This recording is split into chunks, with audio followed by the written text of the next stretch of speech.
Brought to you by V-Guard. ಅರ್ಧ ಗಂಟೆಯಲ್ಲಿ ಅಂತ ಹೇಳಿ ಹೊರಟ ಮುಂದೆ ಪ್ರಚಾರ ಇದೆ, ಅದಕ್ಕೆ ಅವನು ಹೊರಡ್ತಾ ಇದ್ದಾನೆ. ಅವನು ಹೋಗಿ ಆಮೇಲೆ ನಾನು ಬಂದು ಜಾಯ್ನ್ ಆಗ್ತೇನೆ.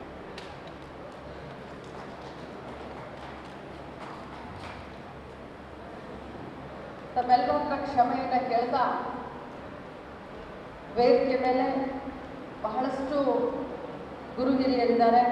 ನಮ್ಮ ಮಾಜಿ ಮಂತ್ರಿಗಳು ಅಣ್ಣನವರಾದಂಥ ಶಶಿಕಾಂತ್ ನಾಯಕ್ ಅವರೇ, ನಮ್ಮ ಬೆಳಗಾವಿ ಜಿಲ್ಲಾ ಬಾರ್ ಅಸೋಸಿಯೇಷನ್ನ ಅಧ್ಯಕ್ಷರಾದಂಥ ಕೆ.ವಿ. ಅವರೇ, ಅಶೋಕ್ ಸದಲ್ಗಿ ಅವರೇ, ಗಿರೀಶ್ ಬಾಳೆಗುಂದ್ರಿ ಅವರೇ, ಶಂಕರಣ್ಣ ಗೂಡ್ಸವರು ಭಾಳ ಚೆನ್ನಾಗಿ ಮಾತಾಡಿದ್ದಾರೆ, ಚಂದ್ರಾಜ್ ಹೇಳ್ತಾ ಇದ್ದಾರೆ, ನಮ್ಮ ಬಾವಿ ಕಟ್ಟಿಯನ್ನ, ಅದೇ ರೀತಿ ಕರೀಂಲಾಲ್ ಭಾಗ್ವಾದ್ ಅವರೇ, ದಿನೇಶ್ ನಾಸಿಪುಡಿ ಅವರೇ, ನನ್ನ ಸಹೋದರಿ ಜ್ಯೋತಿ ಬಾವಿಕಟ್ಟಿ ಅವರೇ, ಪುಷ್ಪ ಅವರೇ, ನಿಲ್ವಾನಿ ಅವರೇ. ನನಗೆ ಇವತ್ತು ವಿಶೇಷವಾಗಿ ನಮ್ಮ ಅಟ್ಟಿ ಬಂದಿದ್ದಾರೆ. ಅವ್ರ ರಾಜಕಾರಣ ಅವರಿಗೆ ಬಹಳ ಅಕ್ಕು ಕನಕಾವೇ ಬಂದಿದ್ದಾರೆ. ಎಲ್ಲ ಕೆಳಗಡೆ ತಾವು ಕೂಡ ಈ ಮೇಲ್ವರೆಗೂ ಬಂದು ನಾವು ಮೃಣಾಲ್ಗೆ ಆಶೀರ್ವಾದ ಮಾಡ್ತೀರಂತ ತಾವು ಕೂಡ ಹೇಳಿದ್ದೀರ. ತಾವೆಲ್ಲರಿಗೂ ಕೂಡ ಧನ್ಯವಾದವನ್ನು ತಿಳಿಸ್ತೀನಿ. ಜೊತೆಯಲ್ಲಿ ಮಾಧ್ಯಮದ ಎಲ್ಲ ಸಹೋದರರು ಬಂದಿದ್ದಾರೆ. ತುಂಬ ಹೊತ್ತಾಯಿತು. ಚುನಾವಣಾ ವೇಳೆ ದಿನದ 16 ಗಂಟೆ ಪ್ರತಿ ದಿನ ನಾವು ಚುನಾವಣಾ ಕೆಲಸವನ್ನು ಮಾಡಿದರೂ ಕೂಡ ನಮಗೆ ಟೈಮ್ ಸಾಲ್ತಾ ಇಲ್ಲ. ನಾನಿವತ್ತು ತಮ್ಮ ಎದುರುಗಡೆ ಅವರೆಲ್ಲ ವಿಷಯವನ್ನು ತಿಳಿಸಿದ್ದಾರೆ, ಮಾತಾಡಿದ್ದಾರೆ. ಇಲ್ಲಿ ಬಂದಂಥ ಗುರು ಹಿರಿಯರು ತಾವೆಲ್ಲ ಕೂಡ ಸಮಾಜದಲ್ಲಿ ಬದ್ಧತೆಯನ್ನು ಮತ್ತು ಕಮಿಟ್ಮೆಂಟ್ ಇಟ್ಟುಕೊಂಡಂಥವ್ರು. ತಾವು ಯಾರೂ ಕೂಡ ರಾಜಕಾರಣಕ್ಕೆ ಅಂಟುಕೊಂಡಂಥವ್ರಂತೂ ಅಲ್ಲ.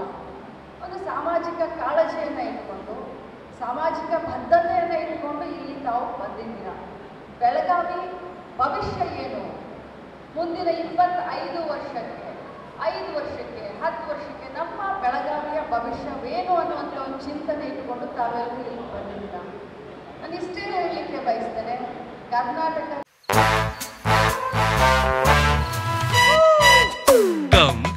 Come, my love, please don't say no, baby. Come, my love. V-Guard ನ air coolers extra large cooling pad ನೊಂದಿಗೆ ಇದು ಎಂತೆಂಥವರನ್ನು ಕೂಲ್ ಆಗಿಸುತ್ತೆ. V-Guard air coolers, long lasting cooling.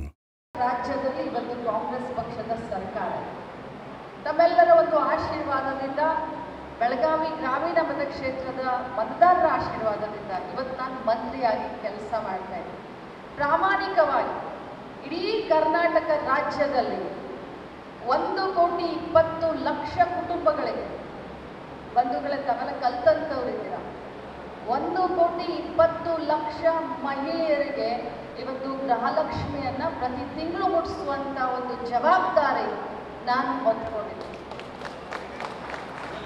ಇದು ವಿಶ್ವದಲ್ಲಿನೇ ಮಾದರಿ ಯೋಜನೆ ಅಂತ ಹೇಳಲಿಕ್ಕೆ ಬಯಸ್ತೇನೆ. ಬಸವಣ್ಣನವರ ಪರಿಕಲ್ಪನೆ 12ನೇ ಶತಮಾನದಲ್ಲಿ ಮಹಿಳೆಯ ಸಬಲೀಕರಣಕ್ಕೆ ಯೋಚನೆ ಮಾಡಿದಂಥವರು ಅಣ್ಣ ಬಸವಣ್ಣನವರು.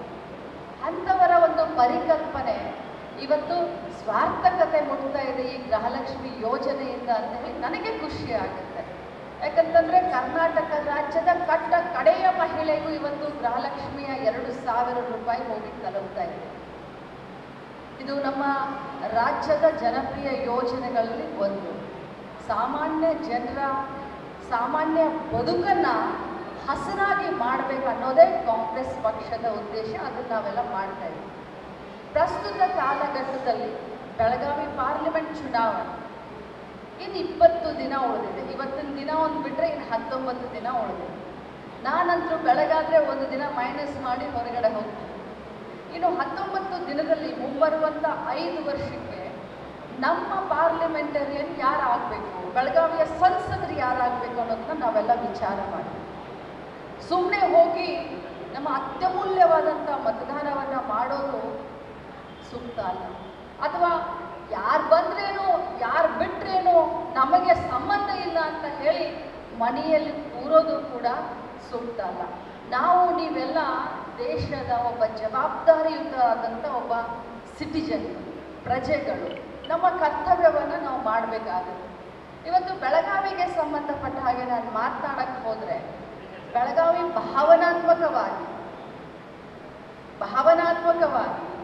ಇಲ್ಲಿಯ ಜನರ ಭಾವನೆಗಳನ್ನು ತಿಳ್ಕೊಂಡಂಥವ್ರು ಒಬ್ಬ ಅಭ್ಯರ್ಥಿ ಇರಬೇಕು.